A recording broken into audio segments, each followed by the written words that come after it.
Okay, so today's class we are learning about identification of autism. ಓಕೆನಾ autism word ಕೇಳಿರ್ತೀವಿ but ಅದೇನು ಅಂತ ಗೊತ್ತಿರಲ್ಲ. Okay, so autism ಅಂತ ಅಂದ್ರೆ ಇವಾಗ ಹುಟ್ಟುವಂತ ಮಕ್ಕಳು ಅಥವಾ ಹುಟ್ಟಿ ಒಂದು 3-4 ಇಯರ್ಸ್ ಆದ್ಮೇಲೆ ಡೆವಲಪ್ ಆಗೋ ಒಂಥರ ಬಿಹೇವಿಯರ್ ಅನ್ನ ಆಟಿಸಮ್ ಅಂತ ಕರಿತೀವಿ. ಓಕೆ, ಇವಾಗ ಸ್ಕೂಲ್ಗೆ ಮಕ್ಕಳನ್ನ ಸೇರಿಸ್ತಾರಲ್ಲ 1.8 2 3ಗೆಲ್ಲ ಸೇರಿಸಿದಾಗ ಅವ್ರ ಬಿಹೇವಿಯರು ಏನೋ ಒಂಥರ ನಾರ್ಮಲ್ ಮಕ್ಳಿಗಿಂತ ಅಂದ್ರೆ ಅಬ್ನಾರ್ಮಲ್ ಅಂತಾನು ನಾವು ಕರೆಯೋಕ್ಕಾಗಲ್ಲ. ಸ್ಲೈಟ್ಲಿ ಆ ಮಕ್ಕಳ ಬಿಹೇವಿಯರ್ ಸ್ವಲ್ಪ ಚೇಂಜಸ್ ಇರುತ್ತೆ. ಓಕೆನಾ, ಅದು science of autism. Okay, so ಇದು ಆಟಿಸಮ್ ಅಂದ್ರೆ ಏನು ಅಂತಂದ್ರೆ it is a neuro developmental condition, ಅಂದ್ರೆ ಮಾನಸಿಕ ಡೆವಲಪ್ಮೆಂಟ್ಗೆ ಸಂಬಂಧಪಟ್ಟಿರುವಂತ ಒಂದು ಡಿಸಾರ್ಡರ್ ಅಥವಾ ಡೆಫಿಷಿಯನ್ಸಿ ಅನ್ನೋದು ಆಟಿಸಮ್. ಓಕೆನಾ, ಇದು not all delays are disorders. ಅಂದ್ರೆ ಡಿಲೇ ಅಂದ್ರೆ ಏನು, ಸ್ವಲ್ಪ ಲೇಟ್ ಆಗೋವಂಥದ್ದು. ಡಿಸಾರ್ಡರ್ ಅಂತ ಅಂದ್ರೆ ಅದೊಂದು ಕಾಯಿಲೆ. ನಾವು ಮಕ್ಕಳನ್ನ ನೋಡ್ತಾ ಇರ್ತೀವಿ, ಕೆಲವೊಂದು ಪ್ಲೇ ಗ್ರೂಪ್ ಮಕ್ಕಳು ಸ್ಪಷ್ಟವಾಗಿ ಮಾತಾಡ್ತಾ ಇರ್ತಾರೆ, ಇನ್ ಕೆಲವೊಬ್ರು ಮಾತಾಡಲ್ಲ. ಅಂದ್ರೆ ಕೆಲವೊಬ್ರಿಗೆ ಮಾತು ಲೇಟ್ ಆಗಿ ಬರುತ್ತೆ ಅಥವಾ ನಡೆಯೋದು ಲೇಟ್ ಆಗುತ್ತೆ. ಓಕೆನಾ, ಅದು ಡಿಲೇ. ಲೇಟ್ ಆಗುವಂಥದ್ದು ಡಿಲೇ, ಬಟ್ ಕೆಲವೊಂದು ಮಕ್ಕಳಿಗೆ ಅದು ಆಗೋದೇ ಇಲ್ಲ. ಇವಾಗ ಆ ಮಕ್ಕಳಿಗೆ ನಡೆಯೋಕೆ ಆಗೋದೇ ಇಲ್ಲ ಅಥವಾ ಹಿಯರಿಂಗ್ ಪ್ರಾಬ್ಲಮ್ ಇದೆ, ಸ್ಪೀಚ್ ಪ್ರಾಬ್ಲಮ್ ಇದೆ ಅಂದ್ರೆ ಅದು ಡಿಸಾರ್ಡರ್. ಬಟ್ ಸ್ಟಾರ್ಟಿಂಗ್ಗೆ ನಾವು 1-2 ದಿನ ಮಕ್ಕಳನ್ನ ನೋಡಿ ಇವ್ರಿಗೆ ಡಿಸಾರ್ಡರ್ ಇದೆ, ಅದು ಆಟಿಸಮ್ ಅಂತ ಜಡ್ಜ್ ಮಾಡೋಕ್ಕಾಗಲ್ಲ. ರೆಗ್ಯುಲರ್ ಆಗಿ ಅಬ್ಸರ್ವ್ ಮಾಡ್ತಾ ಇರಬೇಕು ಮಕ್ಕಳನ್ನ. ಓಕೆನಾ, ಇವಾಗ ಸ್ಪೀಚ್ ಅನ್ನೋಂಥದ್ದು ಮಾತು ಕೆಲವೊಬ್ರಿಗೆ 1 ವರ್ಷ 1.5 ವರ್ಷಕ್ಕೆ ಬರುತ್ತೆ, ಇನ್ ಕೆಲವೊಬ್ರಿಗೆ 3 ವರ್ಷದ ತನಕನೂ ಬರಲ್ಲ. ಸೊ 2 ಇಯರ್ಸ್ಗೆ ನಾವು ಅದನ್ನ ಆಟಿಸಮ್ ಅಂತ ಹೇಳಕ್ಕಾಗಲ್ಲ. ಅಥವಾ ಕೆಲವೊಬ್ರು ಈ ತರ ನಡೀತಾ ಇರ್ತಾರೆ, ಅಂದ್ರೆ ಕಾಲು ಸೊಟ್ಟ ಇಟ್ಟು ನಡೀತಾ ಇರ್ತಾರೆ. ಅದನ್ನ ನಾವು ಸರಿ ಮಾಡಿಸ್ಬೋದು, ಬಟ್ ನೀವು ಸರಿ ಮಾಡಿಸಿದ ಮೇಲೂ ಅದು ಸರಿ ಹೋಗ್ತಾ ಇಲ್ಲ ಅಂದ್ರೆ ಅದು ಡಿಸಾರ್ಡರ್. ಸೊ ಸಡನ್ ಆಗಿ ಯಾವುದೇ ಮಗು ಅಥವಾ ಸ್ಕೂಲಲ್ಲಿ ಮಕ್ಕಳನ್ನ ನೋಡಿ ಇವ್ರಿಗೆ ಡಿಸಾರ್ಡರ್ ಇದೆ ಅಂತ ನಾವು ಡಿಕ್ಲೇರ್ ಮಾಡಬಾರ್ದು. ಓಕೆನಾ, ಯಾವ್ಯಾವ ಎಫೆಕ್ಟ್ಸ್ ಅನ್ನ ನಾವು ನೋಡ್ಬೋದು ಅಂತ ಅಂದ್ರೆ ಆಟಿಸಮ್ ಇರೋ ಮಕ್ಕಳಲ್ಲಿ ಬಿಹೇವಿಯರಲ್ ಚೇಂಜಸ್ ಇರುತ್ತೆ. ಇವಾಗ 10 ಜನ ಕ್ಲಾಸಲ್ಲಿ ಇದ್ರೆ ಮಕ್ಕಳು ಎಲ್ಲರ ಜೊತೆ ಮಿಂಗಲ್ ಆಗ್ಬೇಕು, ಅಥವಾ ನೀವೇನಾರ ಸುಮ್ಮನೆ ಕೂತ್ಕೊಳ್ಳಿ, ನೀವೇನು ಇನ್ಸ್ಟ್ರಕ್ಷನ್ಸ್ ಕೊಟ್ಟರು 1-2 ಸತಿ ಕೇಳಲ್ಲ ಮಕ್ಕಳು, ಬಟ್ 3ನೇ ಸತಿ ಅವ್ರು ಕೇಳಲೇಬೇಕು, ಕೂತ್ಕೊಳ್ಳೇಬೇಕು. ಇದು ನಾರ್ಮಲ್ಲು. ಇಷ್ಟು ಮಾಡಿದ ಮೇಲೂ ಅವ್ರು ಕೂತ್ಕೋತಾ ಇಲ್ಲ, ಮಾತು ಕೇಳ್ತಾ ಇಲ್ಲ ಅಂದ್ರೆ ಅದು ಬಿಹೇವಿಯರ್ ಚೇಂಜಸ್. ಓಕೆನಾ, ಸ್ಟಾರ್ಟಿಂಗು ಸ್ಕೂಲ್ ಎನ್ವೈರ್ಮೆಂಟ್ ಕಷ್ಟ ಇರುತ್ತೆ ಮಕ್ಕಳಿಗೆ, ಹೊಸ ಎನ್ವೈರ್ಮೆಂಟ್ ಇರುತ್ತೆ, ಅಡ್ಜಸ್ಟ್ ಆಗೋಕ್ಕೆ 15 ಡೇಸು 1 ಮಂತ್ ತಗೊಂಡ್ರೆ ಇಟ್ ಇಸ್ ಓಕೆ. 1 ವೀಕ್ಗೆ ನಾವು ಮಗು ಡಿಸಾರ್ಡರ್ ಇದೆ ಅಂತ ಹೇಳಕ್ಕಾಗಲ್ಲ, ನೀವು ಅಬ್ಸರ್ವ್ ಮಾಡ್ತಾನೆ ಇರಬೇಕು. ಅದಕ್ಕೆ ಕೆಲವೊಂದು ಸ್ಕೂಲಲ್ಲಿ ಏನು ಮಾಡ್ತಾರೆ, ಒಂದು ಮಗು ಹೆಸರಲ್ಲಿ ಒಂದು ಡೈರಿ ಮೇಂಟೈನ್ ಮಾಡ್ತಾರೆ, ವೀಕ್ಲಿ ರಿಪೋರ್ಟ್ ಬರಿಬೇಕು ಟೀಚರ್ಸ್. ಓಕೆನಾ, ಕಮ್ಯುನಿಕೇಶನ್ ಯಾವ ಥರ ಇತ್ತು, ಆಮೇಲೆ ಬೇರೆಯವ್ರ ಜೊತೆ ಯಾವ ರೀತಿ ಮಿಂಗಲ್ ಆದರು, ಅಂದರೆ ಅಬ್ಸರ್ವ್ ಮಾಡ್ತಾ ಮಾಡ್ತಾ ನಿಮಗೆ over the period of 3 months 4 months ಮಗು ಡೆವಲಪ್ ಆಗ್ತಾ ಇದೆ, ಚೇಂಜಸ್ ಆಗ್ತಾ ಇದೆ ಅಂದರೆ it is well and good. ಇಲ್ಲ ಇನ್ನೂ ವರ್ಸ್ಟ್ ಆಗ್ತಾ ಇದೆ ಅಂದರೆ ನಾವು ನೋಟ್ ಡೌನ್ ಮಾಡಿ ಪೇರೆಂಟ್ಸ್ ಹತ್ರ ಮಾತಾಡೋ ಅಂಥದ್ದು. ಓಕೆನಾ, ಅದು behaviour. Then second one is social skills. Social ಅಂದರೆ ಏನು, ಬೇರೆಯವ್ರ ಜೊತೆ ಬೆರೆಯೋದಾಗಿರ್ಬೋದು, ಮಾತಾಡೋದಾಗಿರ್ಬೋದು, ಅದನ್ನ ಮಕ್ಕಳು ಮಾಡ್ತಾ ಇದ್ದಾರಾ ಅಂತ ನೋಡಬೇಕು. ಇವಾಗ ಮಕ್ಕಳಿಗೆ ಒಂದು ಫ್ರೀ ಪ್ಲೇ ಅಂತ ಬಿಡ್ತೀವಿ, ಅವ್ರವ್ರೆ ನಾವೇನು ಹೇಳ್ಕೊಡಲ್ಲ, ಅವ್ರವರೇ ಆಟ ಆಡಬೇಕು. ಅದನ್ನ ನೀವು ದೂರದಲ್ಲಿ ಕೂತ್ಕೊಂಡು ಅಬ್ಸರ್ವ್ ಮಾಡಬೇಕು. ಎಲ್ಲ ಮಕ್ಕಳು ಬೇರೆಯವ್ರ ಜೊತೆ ಮಿಂಗಲ್ ಆಗಿ ಆಟ ಆಡ್ತಾ ಇದ್ದಾರಾ? ಕೆಲವೊಂದು ಮಕ್ಕಳು ಯಾರ ಜೊತೆನೂ ಮಿಂಗಲ್ ಆಗಲ್ಲ, ಒಬ್ಬರೇ ಆಟ ಆಡ್ತಾ ಇರ್ತಾರೆ, ಅಂದ್ರೆ ಸೋಷಿಯಲ್ ಸ್ಕಿಲ್ ಇಲ್ಲ ಆ ಮಕ್ಕಳಿಗೆ ಅಂತ. ಅಥವಾ ಮನೇಲಿ ಒಬ್ಬರೇ ಇದ್ದು ಆ ರೀತಿ ರೂಢಿಯಾಗಿರ್ತಾರೆ, ಅಥವಾ ಬೇರೆಯವ್ರು ನಂಗೆ ಏನಾರ ಮಾಡಿಬಿಡ್ತಾರೇನೋ, ಹೊಡಿತಾರೇನೋ, ಆ ಥರ ಭಯ ಇರುತ್ತೆ. ಆ ಥರ ಮಕ್ಕಳನ್ನ ಕರ್ಕೊಂಡು ಹೋಗಿ ಬೇರೆಯವ್ರ ಜೊತೆ ಮಿಂಗಲ್ ಆಗಿ ಆಟ ಆಡಿಸೋ ಅಂಥದ್ದು ಆ್ಯಸ್ ಅ ಟೀಚರ್ ಮಾಡ್ಬೋದು. ಬಟ್ ಅವ್ರು ನೀವು ಎಷ್ಟು ಪ್ರಯತ್ನ ಪಟ್ಟರು ಅವ್ರು ಮಾಡ್ತಾ ಇಲ್ಲ ಅಂತ ಅಂದರೆ ಅದು problem. Social skill. Then third one communication. ಇದೇ ಮೇಜರ್ ಪ್ರಾಬ್ಲಮ್ ಆಗೋವಂಥದ್ದು. ಕಮ್ಯುನಿಕೇಷನ್ ಪ್ರಾಬ್ಲಮ್ ಆಗುತ್ತೆ. ಕಮ್ಯುನಿಕೇಷನ್ ಅಂತ ಅಂದರೆ ಇದರಲ್ಲಿ 2 ಇನ್ಕ್ಲೂಡ್ ಆಗುತ್ತೆ, ಒಂದು ಕೇಳಿಸ್ಕೊಳ್ಳೋದು, ಒಂದು ಮಾತಾಡೋದು. ನೀವು ಹೇಳೋ ಇನ್ಸ್ಟ್ರಕ್ಷನ್ಸ್ನ ಅವ್ರು ಫಾಲೋ ಮಾಡ್ತಾ ಇದ್ದಾರಾ? ಒಂದ್ಸತಿ ಓಕೆ ಕೇಳಿಲ್ಲ, ನೀವು ರಿಪೀಟ್ ಮಾಡ್ತಾ ಅದನ್ನ ಒಂದು ತಗೊಂಬಾ ಅಂತ ಇಲ್ಲಿ ಹೇಳ್ತೀರಾ ಮಗುಗೆ, ಅದು ಒಂದ್ಸತಿ ಕೇಳಲ್ಲ. ಬಟ್ ನೀವು ಸ್ಟ್ರೆಸ್ ಮಾಡಿ ತಗೊಂಬಾ ಅಂತ ಒಂದು 4-5 ಸತಿ ಹೇಳಿದ್ರಾದ್ರೂ ಆ ಮಗು ತಂದು ಕೊಡಬೇಕು. ತಂದು ಕೊಟ್ಟಿಲ್ಲ ಅಂದರೆ ಲ್ಯಾಕ್ ಆಫ್ ಕಮ್ಯುನಿಕೇಷನ್ ಇದೆ ಅಲ್ಲಿ ಅಂತ. ಅಥವಾ ನೆಕ್ಸ್ಟ್ ಇನ್ನೊಂದು ಸ್ಪೀಚ್, ಮಾತಾಡಕ್ಕೆ ಟ್ರೈ ಮಾಡ್ತಾ ಇರಬೇಕು. ಇದರಲ್ಲಿ ಓದಿದ್ವಲ್ಲ ಪ್ರೀ ಸ್ಪೀಚ್ ಫಾರ್ಮ್ಸು, ಮಗು ಅಳಬೇಕು, ಆಮೇಲೆ ಬ್ಯಾಬ್ಲಿಂಗ್ ಮಾಡಬೇಕು, ಆಮೇಲೆ ಒಂದೊಂದು ವರ್ಡ್ ಹೇಳಕ್ಕೆ ಟ್ರೈ ಮಾಡಬೇಕು, ಆಮೇಲೆ ಮಾತಾಡಕ್ಕೆ ಸ್ಟಾರ್ಟ್ ಮಾಡಬೇಕು. ಈ ಸ್ಟೇಜಸ್ಸು ಮಕ್ಕಳಲ್ಲಿ ಕಾಣಿಸ್ತಾ ಇದೆಯಾ ಅಂತ ನೋಡ್ಕೋಬೇಕು. So behaviour, social skills, communication, ಈ 3 ಅಫೆಕ್ಟ್. ಓಕೆನಾ? ಈ ಅಫೆಕ್ಟು ನಮಗೆ ಹೇಗೆ ಗೊತ್ತಾಗುತ್ತೆ ಅಂದರೆ ಅರ್ಲಿ ಸೈನ್ಸ್ ಅಂದರೆ ಏನೇನು ನಮಗೆ ಸಿಗ್ನಲ್ ಕೊಡುತ್ತೆ ಬಾಡಿ ಅಥವಾ ಆ ಮಗುವಿಂದ ನಮ್ಗೆ ಏನೇನು ಸಿಗ್ನಲ್ಸ್ ಬರುತ್ತೆ ಅಂತ ಅಂದರೆ first and foremost limited or no eye contact. ಇವಾಗ ಮಕ್ಳಿಗೆ ನೀವು ಕ್ವೆಶನ್ ಕೇಳ್ತಾ ಇದ್ದೀರಾ ಅಂದರೆ ಕಣ್ಣಲ್ಲಿ ಕಣ್ಣಿಟ್ಟು ಅವ್ರು ಉತ್ತರ ಹೇಳಬೇಕು, ಅಥವಾ ನೀವೇನೋ ಒಂದು ಎಕ್ಸ್ಪ್ಲೈನ್ ಮಾಡ್ತಾ ಇದ್ದೀರಾ, ಅವ್ರು ರೈಮ್ಸ್ ಹೇಳ್ತಾ ಇದ್ದಾರೆ ಅಂದರೆ ಗಮನ ಒಂದೇ ಕಡೆ ಇರಬೇಕು. ಕೆಲವೊಂದು ಮಕ್ಕಳು ಐಬಾಲ್ ಆ ಕಡೆ ಈ ಕಡೆ ಹೋಗ್ತಾನೆ ಇರುತ್ತೆ. ನೀವು ಕೈ ಹಿಡಿದು ನಿಲ್ಲಿಸ್ಕೊಂಡ್ರು ನಿಮ್ಮ ಎದುರುಗಡೆ ಮಗು ಇರುತ್ತೆ, ಮುಖ ಹಿಂಗಿರುತ್ತೆ, ಆದರೆ ಐ ಕಾಂಟ್ಯಾಕ್ಟು ಆ ಕಡೆ ಈ ಕಡೆ ಹೋಗ್ತಾ ಇರುತ್ತೆ. ಸೊ ಈ ಮಕ್ಕಳು, ಆಟಿಸಮ್ ಇರೋಂಥ ಮಕ್ಕಳು ಕೆಲವೊಂದು ಸತಿ ಮಾತ್ರ ಐ ಕಾಂಟ್ಯಾಕ್ಟ್ ಮಾಡ್ತಾರೆ, ಇಲ್ಲಾಂದರೆ ಐ ಕಾಂಟ್ಯಾಕ್ಟ್ ಮಾಡೋದೇ ಇಲ್ಲ.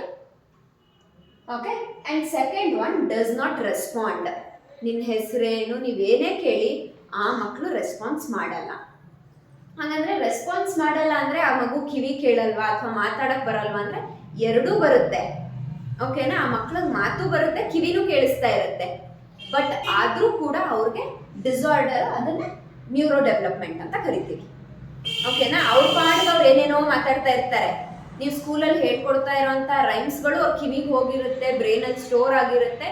ಬಟ್ ನೀವು ಪರ್ಟಿಕ್ಯುಲರ್ ಆಗಿ ಟ್ವಿಂಕಲ್ ಟ್ವಿಂಕಲ್ ಹೇಳು, ಇನ್ನೊಂದೇನೋ ಹೇಳು ಅಂದರೆ ಹೇಳಲ್ಲ. ನೀವು ಅವ್ರ ಪಾಡಿಗೆ ಅವ್ರಿಗೆ ಬಿಡಿ, ಅವ್ರು ಯಾವುದೋ ಒಂದು ರೈಮ್ಸು ಅಥವಾ ನೀವು ಹೇಳ್ಕೊಟ್ಟಿರೋದನ್ನ ಇನ್ಯಾವುದೋ ಟೈಮಲ್ಲಿ ರಿಪೀಟ್ ಮಾಡ್ತಾರೆ. ಬಟ್ ನೀವು ಕೇಳಿದಾಗ ರೆಸ್ಪಾಂಡ್ ಮಾಡಲ್ಲ. And third one is play alone. ಇದು ಹೇಳಿದ್ನಲ್ಲ ಸೋಷಿಯಲ್ ಸ್ಕಿಲ್ಲಲ್ಲಿ ಬೇರೆಯವ್ರ ಜೊತೆ ಅವರು ಮಿಂಗಲ್ ಆಗಲ್ಲ, ಅವ್ರದ್ದೇ ಒಂದು ಪ್ರಪಂಚ ಇರುತ್ತೆ, ಒಬ್ಬರೇ ಆಟ ಆಡೋಕ್ಕೆ ಇಷ್ಟಪಡೋವಂಥದ್ದು. And no interest in peers. Normal ಅಂದರೆ ಆಟಿಸಮ್ ಇಲ್ದಲ್ಲೇ ಇರೋಂಥ ಮಕ್ಕಳು ಮನೆಗೆ ಯಾರಾದರೂ ಬಂದರೆ ಅಥವಾ ರಿಲೇಟಿವ್ಸಲ್ಲಿ ಒಂದಿಷ್ಟು ಜನ ಅವ್ರಿಗೆ ಫೇವ್ರೇಟ್ ಅಂತ ಇರ್ತಾರೆ. ಅಥವಾ ಈವ್ನಿಂಗ್ ಅಪ್ಪ ಬರೋ ಟೈಮು ಡೋರ್ ಬೆಲ್ ಆದರೆ ಕೆಲವೊಂದು ಮಕ್ಕಳು ಫುಲ್ ಎಕ್ಸೈಟೆಡ್ ಇರ್ತಾರೆ, ಡೋರ್ ಓಪನ್ ಮಾಡಬೇಕು, ಅವ್ರ ಜೊತೆ ಟೈಮ್ ಸ್ಪೆಂಡ್ ಮಾಡಬೇಕು ಅಂತ. ಬಟ್ ಈ ಪರ್ಟಿಕ್ಯುಲರ್ ಕೇಸಲ್ಲಿ ಮನೆಗೆ ಯಾರು ಬರಲಿ ಹೋಗಲಿ ಯಾವುದ್ರ ಮೇಲೂ ಕೂಡ ಈ ಮಕ್ಕಳಿಗೆ ಇಂಟ್ರೆಸ್ಟ್ ಅನ್ನೋದು ಇರೋದೇ ಇಲ್ಲ. ನೀವು ಎಲ್ಲೇ ಕರ್ಕೊಂಡು ಹೋಗಿ, ಎಂಥ ಮಾಲಿಗೆ ಕರ್ಕೊಂಡು ಹೋಗಿ, ಪ್ಲೇ ಗ್ರೌಂಡಿಗೆ ಕರ್ಕೊಂಡು ಹೋಗಿ, ಪಾರ್ಕ್ಸಿಗೆ ಕರ್ಕೊಂಡು ಹೋಗಿ, ಟ್ರಿಪ್ಪಿಗೆ ಕರ್ಕೊಂಡು ಹೋಗಿ, ಅವ್ರಿಗೇನು ಮ್ಯಾಟ್ರ್ ಆಗಲ್ಲ. ಯಾಕಂದರೆ ಪ್ಲೇ ಅಲೋನ್, ಎಲ್ಲಿ ಹೋದ್ರೂ ಅವರು ಒಬ್ಬರೇ ಇರೋದಕ್ಕೇ ಇಷ್ಟಪಡ್ತಾರೆ. Then fifth one is delayed speech. ಮಾತು ಸ್ಟಾರ್ಟಿಂಗ್ ಬರೋದೇ ಲೇಟಾಗಿ ಬರುತ್ತೆ. ಲೇಟಾಗಿ ಬಂದರೂ ಕೂಡ ಏನು ಆಗುತ್ತೆ, ಕಮ್ಯುನಿಕೇಷನ್ ಪ್ರಾಬ್ಲಮ್ ಆಗುತ್ತೆ. ಓಕೆ? Then repeat words. ಯಾವ್ದು ಕ್ವಶನು ಯಾವ್ದು ಆನ್ಸರು ಮಕ್ಳಿಗೆ ಡಿಫ್ರೆನ್ಸೇ ಗೊತ್ತಿರಲ್ಲ. ಆ ಮಕ್ಕಳನ್ನ ನಿಮ್ಮ ಎದುರುಗಡೆ ಕೂರಿಸ್ಕೊಂಡು ನಿನ್ನ ಹೆಸರೇನು ಅನ್ನಿ ವಾಪಸ್ ಅವರು ನಿನ್ನ ಹೆಸರೇನು ಅಂತಾನೆ ಕೇಳ್ತಾರೆ. ಓಕೆನಾ? ಇದು ಮಕ್ಕಳಲ್ಲಿ ಸಾಮಾನ್ಯವಾಗಿ ಆಗುವಂಥದ್ದು. ಅಂದರೆ ನಾವು ಹೇಳಿದ್ದನ್ನೆಲ್ಲ ರಿಪೀಟ್ ಮಾಡ್ತಾರೆ. ಆದರೆ ನಾವು ಹೇಳ್ಕೊಡ್ತೀವಿ, ನಾನು ನಿನ್ನ ಹೆಸರೇನು ಅಂತ ಕೇಳಿದ್ರೆ ನಿನ್ನ ಹೆಸರೇನಿರುತ್ತೋ ನೀನು ಅದನ್ನು ಹೇಳಬೇಕು. ಓಕೆನಾ? ರಾಮ, ಶ್ಯಾಮ್, ಏನೋ ಒಂದು ಆ ಥರ ಹೇಳಬೇಕು ಅಂತ ನೀವೊಂದು 5 ಸತಿ ಹೇಳ್ಕೊಟ್ಟು ಆಮೇಲೆ ಹೇಳಿ. ನಾರ್ಮಲ್ ಮಕ್ಕಳು ಅದನ್ನ ಓಕೆ ಅಂದ್ಬಿಟ್ಟು ಅಡ್ಜಸ್ಟ್ ಆಗ್ತಾರೆ. ಅಂದರೆ ಒಂದು ಕ್ವೆಶ್ಚನ್ ಹೇಳಿದ್ರೆ ಅದೆಲ್ಲ ಕ್ವೆಶ್ಚನ್ಗೂ ಈ ಮಕ್ಳಿಗೆ ಅಪ್ಲೈ ಆಗುತ್ತೆ. ಜನರಲಿ ನೀವು ಅಪ್ಪ ಹೆಸರೇನು, ಅಮ್ಮ ಹೆಸರೇನು ಅದೆಲ್ಲ ಗೊತ್ತಾಗುತ್ತೆ. ಬಟ್ ಈ ಕೇಸಲ್ಲಿ ನೀವೇನು ಹೇಳ್ತೀರೋ ಮಕ್ಕಳು ಅದನ್ನೇ ರಿಪೀಟ್ ಮಾಡೋಕ್ಕೆ ಸ್ಟಾರ್ಟ್ ಮಾಡ್ತಾರೆ. Then avoids activities. ನೀವೆಷ್ಟೇ ಆ್ಯಕ್ಟಿವಿಟಿ ಅವ್ರ ಕೈ ಹಿಡಿದು ಮಾಡ್ಸೋಕ್ಕೆ ಟ್ರೈ ಮಾಡಿ, ಏನೇ ಮಾಡಿ, ಅವ್ರ ಕೈ ಹಿಡ್ಕೊಂಡು ನೀವು ಆ್ಯಕ್ಟಿವಿಟಿ ಮಾಡಬೇಕೇ ಹೊರತು ಆ ಮಕ್ಕಳು ಅದರ ಕಡೆಗೆ ಕಾನ್ಸಂಟ್ರೇಷನ್ ಅವ್ರಿಗೆ ಇರೋದಿಲ್ಲ. ಇದೆಲ್ಲದರಿಂದ ನಮ್ಗೇನು ಗೊತ್ತಾಗುತ್ತೆ ಅಂದರೆ ಆ ಮಗುಗೆ ಆಟಿಸಮ್ ಇದೆ. ಬಟ್ ಸ್ಟೇಜಸ್ ಇರುತ್ತೆ ಆಟಿಸಮಲ್ಲಿ. ಓಕೆನಾ? ಸಡನ್ ಆಗಿ ಇವಾಗ ನಾವು ಯಾವುದೋ ಒಂದು ಮಗು ಸ್ಕೂಲಿಗೆ ಬಂದಿದೆ, 1 or 2 days ಅಬ್ಸರ್ವ್ ಮಾಡಿ ಅವ್ರ ಅಪ್ಪ ಅಮ್ಮನ ಹತ್ರ ಹೋಗಿ ನಿಮ್ಮ ಮಗುಗೆ ಆಟಿಸಮ್ ಇದೆ ಅಂತ ಹೇಳಬಾರ್ದು. ಓಕೆನಾ? ಆ್ಯಸ್ ಎ ಟೀಚರ್ ನಾವು ಯೂಸ್ ಮಾಡೋಂಥ ವರ್ಡ್ಸ್ ಕೂಡ ತುಂಬ ಇಂಪಾರ್ಟೆಂಟ್ ಆಗಿರುತ್ತೆ. ಅಥವಾ ನಿಮ್ಮ ಮಗು ಮಾತು ಬರಲ್ಲ, ನಿಮ್ಮ ಮಗು ಕಿವಿ ಕೇಳಿಸಲ್ಲ, ನಿಮ್ಮ ಮಗು ಆ್ಯಕ್ಟಿವಿಟಿ ಮಾಡಲ್ಲ, ನಿಮ್ಮ ಮಗು ಹೇಳಿದ ಮಾತು ಕೇಳಲ್ಲ, ಇದನ್ನೆಲ್ಲ ಈ ಥರ ನೆಗೆಟಿವ್ ವರ್ಡ್ಸನ್ನ ಅಬ್ಯೂಸಿವ್ ವರ್ಡ್ಸ್ ಅಂತೀವಿ. ಮಕ್ಳಿಗೂ ಯೂಸ್ ಮಾಡಬಾರ್ದು, ಪೇರೆಂಟ್ಸ್ ಜೊತೆ ಮಾತಾಡುವಾಗಲೂ ಯೂಸ್ ಮಾಡಬಾರ್ದು. ಈ ಪರ್ಟಿಕ್ಯುಲರ್ ನಿಮ್ಗೇನೋ ಈ ಮಗು ಪ್ರಾಬ್ಲಮ್ ಇದೆ, ಐ ಕಾಂಟ್ಯಾಕ್ಟ್ ಇಲ್ಲ ಅಥವಾ ಬೇರೆಯವ್ರ ಜೊತೆ ಮಿಂಗಲ್ ಆಗ್ತಾ ಇಲ್ಲ ಅಂದರೆ ಸಡನ್ನಾಗಿ ಜಡ್ಜ್ಮೆಂಟ್ ಕೊಡಬಾರ್ದು. 1 month 2 months ಅಬ್ಸರ್ವ್ ಮಾಡಿ ನೋಟ್ ಮಾಡ್ಕೊಳ್ಳಿ. ಯಾಕಂದರೆ ಪೇರೆಂಟ್ಸ್ ಇಡೀ ದಿನ ಮಗು ಮನೇಲಿರುತ್ತೆ, ಅವ್ರ ಗಮನಕ್ಕೆ ಬರ್ದಲ್ಲೇ ಇರೋದು ನಿಮ್ಮ ಗಮನಕ್ಕೆ ಹೇಗೆ ಬಂದಿದೆ ಅಂತ ನೀವು ಪೇರೆಂಟ್ಸ್ಗೆ ಎಕ್ಸ್ಪ್ಲೇನ್ ಮಾಡಬೇಕಲ್ಲ. ಸೊ ಹಾಗಾಗಿ ಯಾವ್ಯಾವ ಆ್ಯಕ್ಟಿವಿಟೀಸ್ ಬೇರೆ ಮಕ್ಕಳು ಮಾಡಿದ್ರು ಈ ಮಗು ಮಾಡಿಲ್ಲ. ಒಂದು ಆ್ಯಕ್ಟಿವಿಟಿ ಅಂದರೆ ಒಂದೊಂದು ಮಗುಗೆ ಆ್ಯಕ್ಟಿವಿಟಿ ಇಷ್ಟ ಇರುತ್ತೆ, ಇನ್ನೊಂದು ಮಗುಗೆ ಇಷ್ಟ ಇರಲ್ಲ. ಅಥವಾ ಹಿಂದಿನ ದಿನ ನೈಟ್ ನಿದ್ದೆ ಸರಿ ಆಗಿಲ್ಲ ಅಂತ ಅಂದ್ರೂ ಮಗು ಏನ್ ಮಾಡುತ್ತೆ, ಆಕ್ಟಿವಿಟಿ ಕರೆಕ್ಟಾಗಿ ಮಾಡಕ್ ಇಷ್ಟಪಡಲ್ಲ, ಅವತ್ತೆಲ್ಲ ನಿದ್ದೆ ಇರುತ್ತೆ. ಆಕ್ಟಿವಿಟಿ ಮಾಡಿಲ್ಲ ಅಂದ್ರೆ ಆಟಿಸಮ್ ಅಂತ ಹೇಳಕ್ಕಾಗಲ್ಲ. ಸೊ ಹಾಗಾಗಿ ಏನ್ ಮಾಡಬೇಕು ಅಂತ ಅಂದ್ರೆ ಅಬ್ಸರ್ವ್ ಮಾಡಿಕೊಂಡು ವೀಕ್ಲಿ ಅಥವಾ 1 ಮಂತ್ಗೆ ಬೇಕಾಗಿರುವಂತಹ ನೋಟ್ಸನ್ನ ಮಾಡಿಕೊಂಡು ಆಮೇಲೆ ಪೇರೆಂಟ್ಸನ್ನ ಅಪ್ರೋಚ್ ಮಾಡಿ ನಾವು ಈ ರೀತಿ ಅಬ್ಸರ್ವ್ ಮಾಡಿದ್ದೀವಿ, ನಿಮಗೆ ಹೇಗೆ ಅನ್ಸುತ್ತೆ ಮನೆಯಲ್ಲಿ, ನಿಮ್ಮ ಮಗು ಹೈಪರ್ ಆಕ್ಟಿವ್ ಇದೆ, ಆಟಿಸಮ್ ಇದೆ, ಏನು ಹೇಳಬಾರ್ದು. ನಾವು ಈ ವರ್ಡನ್ನೇ ಯೂಸ್ ಮಾಡಬಾರ್ದು. ನಾವು ಇದರಿಂದ ಇಷ್ಟು ಪಾಯಿಂಟ್ಸನ್ನ ಅಬ್ಸರ್ವ್ ಮಾಡಿದ್ದೀವಿ. ಐ ಕಾಂಟ್ಯಾಕ್ಟ್ ಮಾಡ್ತಾ ಇಲ್ಲ, ಆಕ್ಟಿವಿಟಿ ಮಾಡ್ತಾ ಇಲ್ಲ, ಬೇರೆಯವ್ರ ಜೊತೆ ಮಿಂಗಲ್ ಆಗ್ತಾ ಇಲ್ಲ, ಅಥವಾ ನಾವೇನಾದರೂ ಕ್ವೆಶನ್ಸ್ ಕೇಳಿದ್ರೆ ರೆಸ್ಪಾಂಡ್ ಮಾಡ್ತಾ ಇಲ್ಲ, ನಮ್ಮ ಗಮನಕ್ಕೆ ಇಷ್ಟು ಬಂದಿದೆ. ಸೊ ನೀವು ಈ ರೀತಿ ಏನಾದರೂ ಮನೇಲಿ ಅಬ್ಸರ್ವ್ ಮಾಡಿದ್ರೆ ಬೆಟರ್ ನೀವು ಫಿಸಿಷಿಯನ್ ಅಥವಾ ಸೈಕ್ಯಾಟ್ರಿಸ್ಟ್, ನ್ಯೂರೋ ಸರ್ಜನ್ ಅನ್ನ ಕನ್ಸಲ್ಟ್ ಮಾಡಬಹುದಾ ಅಂದ್ಬಿಟ್ಟು ಅವ್ರ ಹತ್ರ ಇದು ಮಾಡಬೇಕು. ಕೆಲವೊಂದು ಪೇರೆಂಟ್ಸು ಗೊತ್ತಿದ್ದು ಸೇರಿಸಿರ್ತಾರೆ. ಅಂದ್ರೆ ಆಟಿಸಮ್ ಇರೋಂಥ ಮಕ್ಕಳನ್ನ ಆ ಸ್ಪೆಷಾಲಿಟಿ ಸ್ಕೂಲ್ಗೆ ಎಲ್ಲರ ಹತ್ರ ಸೇರ್ಸಕ್ ಆಗಲ್ಲ. ಸ್ಕೂಲ್ ಸೇರಿಸಿದ್ರೆ ಅಟ್ಲೀಸ್ಟ್ ಮಿಂಗಲ್ ಆಗುತ್ತೇನೋ ಮಗು, ನೋಡೋಣ, ನಾವೇ ಏನು ಹೇಳೋದ್ ಬೇಡ ಅಂತ. ಕೆಲವೊಬ್ರು ಸ್ಕೂಲ್ ಅವರು ನೋಟ್ ಡೌನ್ ಮಾಡಿದ್ರು ಅವ್ರನ್ನ ಹೆಂಗಾನ ಒಂದ್ ಮೂಲೆಯಲ್ಲಿ ಕೂತಿದ್ದು ಹೋಗ್ಲಿ ಬಿಡು, ನಮ್ಗೆ ಬರೋ ಫೀಸ್ ಬರುತ್ತಲ್ಲ ಅಂತ. ಬಟ್ ಪೇರೆಂಟ್ಸ್ ಗೊತ್ತಿರುತ್ತದು ಮಗುಗೆ ಏನೋ ಪ್ರಾಬ್ಲಮ್ ಇದೆ ಅಂತ. ಅವರು ನೋಡ್ತಾರೆ, ಟೀಚರ್ಸು ಎಷ್ಟು ದಿನ ಅಬ್ಸರ್ವ್ ಮಾಡಿ ನಮ್ಗೆ ಹೇಳ್ತಾರೆ ನೋಡೋಣ ಅಂತ. ಈ ವಿಷಯದಲ್ಲಿ ಮಾತ್ರ ಪೇರೆಂಟ್ಸ್ನ ಅಪ್ರೋಚ್ ಮಾಡಿ ಮಾತಾಡ್ಲೇಬೇಕು. ಬಟ್ ಸಡನ್ ಆಗಲ್ಲ, ಡೌನ್ ದ ಲೈನ್ ಅಬ್ಸರ್ವ್ ಮಾಡಿ ಏನೇನು ನಿಮ್ ಕೀ ಪಾಯಿಂಟ್ಸ್ ಇರುತ್ತೆ ನೋಡಿ ಮಾತಾಡಿ ಸರಿ ಮಾಡಬೇಕು. ಇವ್ರಿಗೆ ಸೆಪರೇಟ್ ಸ್ಕೂಲ್ಸ್ ಇರುತ್ತೆ. ಈ ರೀತಿ ಮಾಡೋ ಮಕ್ಳಿಗೂ ಟೀಚ್ ಮಾಡೋಕ್ಕೆ ಬೇರೆ ರೀತಿ ಇದೆ, ಶಾಡೋ ಟೀಚರ್ ಅಂತ ಕರಿತೀವಿ ಅವ್ರನ್ನ. ಓಕೆನಾ? ಇವಾಗ ಹೇಗೆ ನಮಗೆ ಮಾಂಟೆಸರಿ ಕೋರ್ಸ್ ಇದೆಯೋ ಆ ರೀತಿ ಆಟಿಸಮ್ ಅಥವಾ ADHD ಮಕ್ಕಳಿಗೆ ಟ್ರೈನ್ ಮಾಡೋದಕ್ಕೆ ಸೆಪರೇಟ್ ಶಾಡೋ ಟೀಚಿಂಗ್ ಕೋರ್ಸ್ಗಳಿರುತ್ತೆ.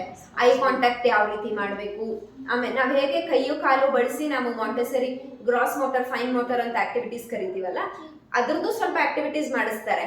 ಮತ್ತೆ ಐಬಾಲ್ ಮಸಾಜು, ಆಮೇಲೆ ನಾಲ್ಗೆ ಎಲ್ಲ ಸ್ಪೀಚ್ ಬರಬೇಕಲ್ಲ, ಬಾಯ್ ರಿಲೇಟೆಡ್ ಆಕ್ಟಿವಿಟೀಸು. ಅದೇ ಕೆಲವೊಂದು ಮಕ್ಕಳು ಅಳದೇ ಇಲ್ಲ, ಅಂದ್ರೆ ಎಮೋಷನ್ಸ್ ಇರಲ್ಲ ಅವ್ರಿಗೆ. ಈ ಆಟಿಸಮ್ ಇರೋ ಮಕ್ಕಳಿಗೆ ಅಷ್ಟು ಎಮೋಷನ್ಸು ಅಟ್ಯಾಚ್ಮೆಂಟು ಇರಲ್ಲ. ಅದು ಕೊಡ್ಸು ಇದು ಕೊಡ್ಸು ಅಂತದೆಲ್ಲ ಆ ಮಕ್ಳು ಏನು ಕೇಳೋದು ಇಲ್ಲ. ಇವಾಗ ಮಕ್ಳಿಗೆ ಅದು ಕೊಡ್ಸಿಲ್ಲ ಅಂದಾಗ ಅಳಕ್ ಸ್ಟಾರ್ಟ್ ಮಾಡ್ತಾರೆ ಅಲ್ವಾ? ಈ ಮಕ್ಳು ಕೇಳೋದಿಲ್ಲ, ಕೊಡ್ಸೋದಿಲ್ಲ, ಅಳೋದು ಇಲ್ಲ. ಸೊ ಹಾಗಾದಾಗ ಏನಾಗುತ್ತೆ, ಈ ರೀತಿ ಎಮೋಷನ್ಸ್ನ ಟ್ಯಾಕಲ್ ಮಾಡೋದು, ಇದನ್ನೆಲ್ಲ ಡೀಲ್ ಮಾಡೋದಕ್ಕೆ ಸೆಪರೇಟ್ ರೀತಿ ಇರುತ್ತೆ. ನಮಗೆ ಮಾಂಟೆಸರಿಲಿ ಏನು ಪಾರ್ಟು ಅಂದರೆ ಜಸ್ಟ್ ಐಡೆಂಟಿಫಿಕೇಶನ್ ಆಫ್ ಆಟಿಸಮ್.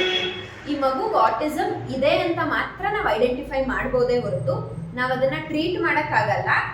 ಅಥವಾ ಆಟಿಸಮನ್ನು ನಾರ್ಮಲ್ಲು ನಾವು ಗುಂಪಲ್ಲಿ ಗೋವಿಂದ ಎಲ್ಲ ಮಕ್ಳಿಗೂ ಪಾಠ ಮಾಡ್ತೀವಿ ಅಂತಲೂ ಹೇಳೋಕ್ಕಾಗಲ್ಲ. ಐಡೆಂಟಿಫೈ ಮಾಡಿ ಅದನ್ನು ನೆಕ್ಸ್ಟ್ ಫರ್ದರ್ ಪ್ರೋಸೆಸ್ಸು ಬೇರೆಯವ್ರ ಕೈ ಕೊಡಬೇಕು. ಅಬ್ಸರ್ವ್ ಮಾಡಿದ್ದೀರಾ ಯಾವ್ದಾನ ಈ ಥರ ಮಕ್ಕಳನ್ನ? ನೋಡಿದ್ದೀರಾ? ಇದು ಬಿಟ್ಟು ಹ್ಯಾಂಡಲ್ ಮಾಡಿದ್ದೀವಿ. ಹೌದಾ? ಇದೇ ಸೈನ್ಸ್ ಅಥವಾ ಬೇರೆ ಏನಾದ್ರು ಸೈನ್ಸ್? ಡಿಲೇ ಸ್ಪೀಚ್ ಇರಲ್ಲ, ಸೈನ್ಸ್ 3 ಜನ ಇದ್ರು. ಒಬ್ಬ ಅಂತೂ ಫುಲ್ಲು ಆಗ್ತಾನೆ ಇರಲಿಲ್ಲ, ಬಚ್ಚೋದು ಹೊಡಿಯೋದು ಎಲ್ಲ ಮಾಡಲಿಲ್ಲ, ಕೆಲವೊಂದು ವರ್ಡು ಮಾತಾಡ್ತಿದ್ದ ಅಷ್ಟೇ. ಇನ್ನು ಅವ್ರು ಫಾರಿನಲ್ಲಿ ಇದ್ದವರು ಇಲ್ಲಿ ಬಂದಿದ್ರು, ಅವನಿಗೋಸ್ಕರ ಫಾರಿನಿಂದ ಇಲ್ಲಿ ಬಂದರು. ಇವಾಗ ಅವರೇ ಬೇರೆ ಸ್ಕೂಲಲ್ಲಿ ಸ್ಪೆಷಲ್ ಅದೇ ಅವರು ಏನಂದ್ರೆ ಸ್ವಲ್ಪ ನಾರ್ಮಲ್ ಮಕ್ಕಳ ಜೊತೆ ಇದ್ರೆ ಅದಲ್ಲ. ಯಾಕಂದ್ರೆ ಯಾವುದೇ ಅಪ್ಪ ಅಮ್ಮ ಆಗ್ಲಿ ನನ್ನ ಮಗುಗೆ ಡಿಫೆಕ್ಟ್ ಇದೆ ಅಂದ್ಬಿಟ್ಟು ಯಾವತ್ತೂ ಒಪ್ಕೊಳಕ್ ಆಗಲ್ಲ. ಅದು ಕಷ್ಟ ಆಗುತ್ತೆ ಪೇರೆಂಟ್ಸ್ಗೆ. ಬಟ್ ಅವ್ರು ಅದನ್ನ ಎಷ್ಟು ಬೇಗ ಅಕ್ಸೆಪ್ಟ್ ಮಾಡ್ಕೋತಾರೋ ಅಷ್ಟು ಬೇಗ ಟ್ರೀಟ್ಮೆಂಟ್ ಸಿಗುತ್ತೆ. ಅವರು ಯಾವುದೂ ರಿಸಲ್ಟ್ಸ್ ಇಲ್ಲ, 100% ಆಟಿಸಮ್ ಇರೋರು ನಾರ್ಮಲ್ ಆಗಿರೋ ರಿಸಲ್ಟ್ಸ್ ಇದುವರೆಗೂ ಸಿಕ್ಕಿಲ್ಲ. ಬಟ್ ಏನಂದ್ರೆ ಅರ್ಲಿ ಡಿಟೆಕ್ಷನ್ ಆದ್ರೆ ಅಟ್ಲೀಸ್ಟ್ ಸ್ವಲ್ಪ ಇಂಪ್ರೂವ್ಮೆಂಟ್. 100% ನಾರ್ಮಲ್ ಆಗಿ ಇವಾಗ್ತಾರೆ ಡೇ ಟು ಡೇ ಅಂದ್ರೆ ಡಿಪೆಂಡ್ಸ್. ಕೆಲವರು ಏನಂದ್ರೆ ಫಸ್ಟಿಗೆ ಸರಿ ಇದ್ರು, ಆಮೇಲೆ ಹಂಗಾಗಿದ್ದು. ಎಷ್ಟೊಂದು ಕೇಸಸ್ ಅಲ್ಲಿ ಅದಾಗಿರುತ್ತೆ. ಅಂದ್ರೆ ಬೈ ಬರ್ತ್ ಸರಿ ಇರುತ್ತೆ, ಆಮೇಲೆ ಕೆಲವೊಂದು ಮಕ್ಕಳಿಗೆ ಚಿಕ್ಕ ವಯಸ್ಸಲ್ಲಿ ಜ್ವರ ಬರುತ್ತಲ್ಲ, ಅದನ್ನ ನೆಗ್ಲೆಕ್ಟ್ ಮಾಡಿದ್ರು ಅದು ಬ್ರೈನ್ ರಿಲೇಟೆಡ್ ಇಶ್ಯೂಸ್ ಆಗುತ್ತೆ, ಅದು ಆಟಿಸಮ್ ತಿರುಗುತ್ತೆ. ಇವಾಗ ಅಡಲ್ಟ್ಸ್ ಆದಮೇಲೆ 100, 101, 102 ಫೀವರ್ ಇಸ್ ಓಕೆ. ಬಟ್ ಮಕ್ಳಿಗೆ ನೋಡಿ ಒಂದೇ ಸತಿ ಶೂಟ್ ಆಗಿಬಿಡುತ್ತೆ. 102, 103, 104ಗೆ ಶೂಟ್ ಆಗಿರುತ್ತೆ. ಓಕೆನಾ? ಬಿಡು ಸಿರಪ್ ಕೊಟ್ಟಿದ್ದಾರೆ, ಬೇಗ ಬೇಗ ಟ್ರಾವೆಲ್ ಮಾಡೋದು ಆ ಥರ ಎಲ್ಲ ಮಾಡಿದಾಗ ಏನಾಗುತ್ತೆ, ನೆಗ್ಲೆಕ್ಟ್ ಮಾಡಿ ಮಾಡಿ ಮಾಡಿ ಅದು ಮಗುಗೆ ಬ್ರೈನ್ ಮೇಲೆ ಎಫೆಕ್ಟ್ ಆಗುತ್ತೆ. So ಎಷ್ಟಿದ್ರೆ normal ಯಾವ್ರಿಗೆ ಬೇಬಿಸ್ಗೆ? 98-99 ಅಂದ್ರೆ ನಾರ್ಮಲ್ ಮೈಲ್ಡ್ ಟೆಂಪರೇಚರ್. 99 101 ಆಗ್ತಾ ಇದೆ ಅಂತ ಅಂದಾಗ ಅದನ್ನ ನಾವು ನೆಗ್ಲೆಕ್ಟ್ ಮಾಡಿ ಬರೀ ಒಂದು ಸಿರಪ್ ಹಾಕಿ ಡಾಕ್ಟರ್ ಇದೇ ಸಿರಪ್ ಕೊಟ್ಟಿದ್ದಾರೆ ಜ್ವರಕ್ಕೆ ಅಂತ ಅಂದ್ಬಿಟ್ಟು ನೆಗ್ಲೆಕ್ಟ್ ಮಾಡಿ ಅದೇನಾಗುತ್ತೆ, ಫ್ಲಕ್ಚುಯೇಟ್ ಆಗಕ್ಕೆ ಸ್ಟಾರ್ಟ್ ಆಗುತ್ತೆ. ಜ್ವರ ಬರುತ್ತೆ, ನೀವು ಸಿರಪ್ ಹಾಕಿದ ತಕ್ಷಣ 104 ಶುಗರ್. ಕೆಲವೊಂದ್ಸತಿ ಬ್ರೈನ್ ಫೀವರು ಬರುತ್ತೆ. ನಮ್ಮ ಡ್ಯಾಡಿಗೆ ಹಂಗೆ ಆಗಿತ್ತು, ಏನಿರ್ಲಿಲ್ಲ, ಓನ್ಲಿ ಲೂಸ್ ಮೋಷನ್ ಮಾತ್ರ ಆಗಿತ್ತು. ಇದಕ್ಕಿದ್ದಂಗೆ ನೈಟ್ ಫೀವರ್, ಒಂದೇ ಸಲ ಫೀವರ್ ತುಂಬಾ ಆಗಿ ಬ್ರೈನಿಗೆ ಸ್ಟ್ರೋಕ್ ತರ. ಅದು ಮುಂಚೆ ಏನಾರ ಬಾಡಿಲಿ ಅರ್ಲಿ ಸಿಂಪ್ಟಮ್ಸ್ ತೋರಿಸಿರುತ್ತೆ. ನಾವು ಅದನ್ನ ನಮ್ಮ ದಿನಚರಿಲಿ ಇವಾಗ ಕೈ ನೋವು ಹೇಳ್ತಾರೆ, ಹಾರ್ಟ್ ಅಟ್ಯಾಕ್ ಗಿನ ಮುಂಚೆ ಕೈ ನೋವು ಬರುತ್ತೆ, ಸ್ವೆಟ್ಟಿಂಗ್ ಎಲ್ಲ ಹೇಳ್ತಾರೆ. ಬಟ್ ಆದ್ರೂ ಹಾರ್ಟ್ ಅಟ್ಯಾಕ್ ಆಗಿ ಎಷ್ಟೊಂದ್ ಜನ ಬೇಗನೆ ಆನ್ ಸ್ಪಾಟ್ ಸತ್ತೋಗ್ತಾರ.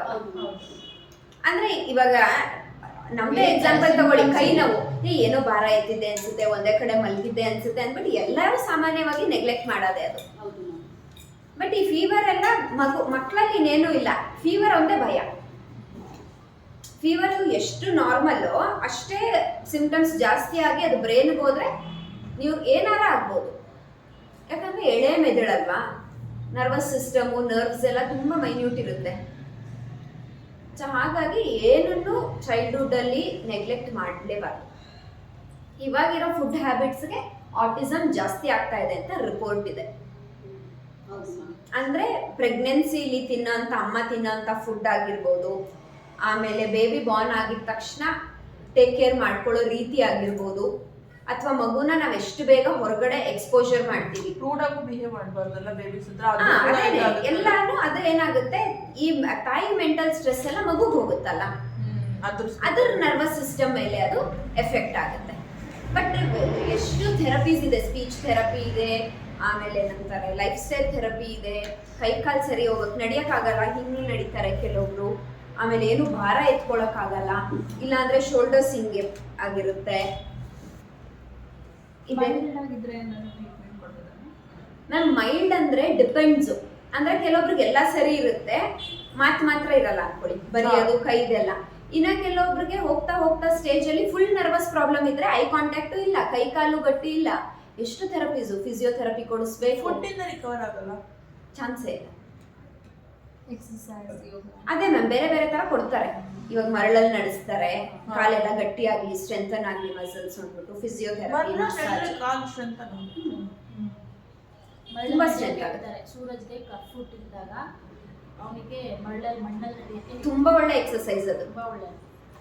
ನೀವು ಅಕ್ಯುಪಂಚರ್ ಆಗುತ್ತೆ, ಅದರಲ್ಲಿ ಸ್ವಲ್ಪ ದಪ್ಪ ದಪ್ಪ ಕಲ್ಲು ಹಾಕಿದ್ರು ಇನ್ನ ಒಳ್ಳೆ ಅಕ್ಯುಪಂಚರ್. ಅಂದ್ರೆ ಚುಚ್ಚ ತರ ಇರಬಾರ್ದು, ಶಾರ್ಪ್ ಗ್ರಿಪ್ ಇರ್ಬೇಕು. ಇವಾಗ Ayurvedic food relief massage therapy ಅಂತೆಲ್ಲ ಹೋಗ್ತಾರಲ್ಲ, ಅಲ್ಲಿ ಏನಿರುತ್ತೆ, ಬೇರೆ ಬೇರೆ ಕಲ್ಲು ಹಾಕಿರ್ತಾರೆ, ಅದ್ರ ಮೇಲೆ ವಾಕ್ ಮಾಡ್ಬೇಕು. ಸೊ ಆ ಕಲ್ಲಿಗೆ ನಾವು ಪ್ರೆಷರ್ ಕೊಟ್ಟು ನಡೆದಾಗ ಏನಾಗುತ್ತೆ, ನಾವ್ ಎಲ್ಲೂ ಕಾಲು ಮಸಾಜ್ ಮಾಡಿರಲ್ವಾ, ಅದೆಲ್ಲ ಬ್ಲಡ್ ಸರ್ಕ್ಯುಲೇಷನ್ ಚೆನ್ನಾಗಾಗುತ್ತೆ. ಅದಕ್ಕೆ ಹಳ್ಳಿ ಕಡೆ ಇದ್ರೆ ಅವೆಲ್ಲ ಇರ್ತಿತ್ತು. ಇವಾಗ ನಾವು ಸಿಟಿಗೆ ಬಂದಿರೋದ್ರಿಂದ ಅಂದ್ರೆ ಬೇರೆ ಬೇರೆ 100% ಅಂತೂ ವಾಸಿ ಆಗಲ್ಲ ಅಂತ ರಿಪೋರ್ಟ್ಸ್ ಇದೆ. But depends. ನಮ್ಮ ಮಕ್ಕಳಿಗೆ ಚಪ್ಪಲಿ ಹಾಕೋದ್ರಲ್ಲಿ ಆಸೆ ಹೋಗ್ಬಿಡ ಅಂತೀವಿ, ಅಲ್ಲಿ ಚಪ್ಪಲಿ ಹಾಕೋದು ಓಡಾಡೇ ಮಕ್ಕಳುಗಳು ಆಕ್ಟಿವ್ ಆಗಿ ಸ್ಟಾರ್ಟಿಂಗ್ ಅಲ್ಲಿ ಸ್ಟೆಪ್ಸ್ ಅಲ್ಲಿ ವೆರೈಟಿ ಕಲ್ಲು ಮರಳು ಸ್ವಲ್ಪ ಸ್ವಲ್ಪ ಹಾಕ್ತಿದ್ದಾರೆ. ಅದು ಸ್ಟಾರ್ಟಿಂಗ್ ಬಂದ ತಕ್ಷಣ ಅವ್ರು ಅದನ್ನ ಆಕ್ಟಿವಿಟಿ ತರ ಮಾಡಿ ನಡ್ಕೊಂಡು ಬರ್ಬೇಕು, ಚೆನ್ನಾಗಿರುತ್ತೆ. ನಮ್ಮ ಮನೇಲಿ ಇನ್ನು ಅದೇ ನಮ್ಮಪ್ಪ ಮನೆಗೆ ಮ್ಯಾಟ್ ತಂದಿದ್ರು, ಅದು ಗ್ರೀನ್ ಕಲರ್ ಮ್ಯಾಟು ಚುಚ್ಚುತ್ತೆ, ಅದ್ರ ಮೇಲೆ ನಾವು ಎಕ್ಸರ್ಸೈಸ್ ವಾಕ್ ಮಾಡಬಹುದು. ಅದೇನೆ ಬೇರೆ ಬೇರೆ ತರದ ಅಕ್ಯುಪಂಚರ್, ಅದು ಡಿಪೆಂಡ್ಸ್. ಆ ಥರ ಚುಚ್ತಾ ಇರುತ್ತೆ. ಡೌಟ್ ಇದೆಯಾ ಏನಾದರೂ ಬೇರೆ ಇದರಲ್ಲಿ? ಐಡೆಂಟಿಫಿಕೇಶನ್ ಅಷ್ಟೇ ನಮ್ಮ ಕೆಲಸ.